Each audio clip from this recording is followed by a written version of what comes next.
രണ്ട് മത്സരങ്ങൾ കൂടി കഴിഞ്ഞിട്ടുണ്ടെങ്കിൽ ഇത്തവണത്തെ നമ്മുടെ ISL ക്യാമ്പയിൻ അവസാനിക്കും.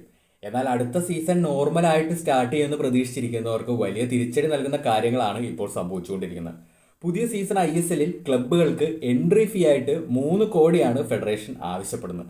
ഇത് നൽകാൻ ക്ലബ്ബുകൾ തയ്യാറല്ല എന്ന കാര്യം ക്ലബ്ബുകൾ വ്യക്തമാക്കിയിട്ടുണ്ട്.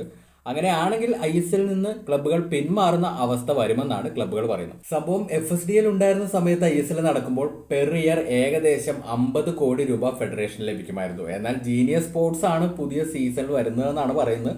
അവർ മുന്നോട്ട് വെച്ചിട്ടുള്ള പ്രപ്പോസൽ ഫെഡറേഷന് പെർ ഇയർ 12.4 കോടി സംതിങ് ആണ് കിട്ടാൻ പോകുന്നത്. അപ്പോൾ അത് ബാലൻസ് ചെയ്യാൻ വേണ്ടിയിട്ടാണ് ക്ലബ്ബുകളുടെ ഭാഗത്തു നിന്നും 3 കോടി എൻട്രി ഫീ ആയിട്ട് ഇവർ ആവശ്യപ്പെടുന്നത്. ക്ലബ്ബുകൾ അത് നൽകാൻ തയ്യാറല്ല എന്നുള്ള കാര്യം വ്യക്തമാണ്. സോ കഴിഞ്ഞ സീസൺ എന്ന് പറയാൻ പറ്റില്ല, ഇപ്പൊ നടന്നുകൊണ്ടിരിക്കുന്ന സീസണിന്റെ തുടക്കത്തിൽ എന്തൊക്കെയാണോ സംഭവിച്ചത് നമ്മൾ അവിടേക്ക് തന്നെയാണ് പോകുന്നത്. അതേസമയം അടുത്ത സീസണിൽ ISL നോർമലായിട്ട് നടക്കുകയാണെങ്കിൽ നമ്മുടെ സ്ക്വാഡിൽ പ്രത്യേകിച്ച് വിദേശ താരങ്ങളുടെ കാര്യത്തിൽ വലിയ മാറ്റങ്ങൾ സംഭവിക്കുമെന്ന് ചില റിപ്പോർട്ടുകളൊക്കെ വന്നിട്ടുണ്ട്.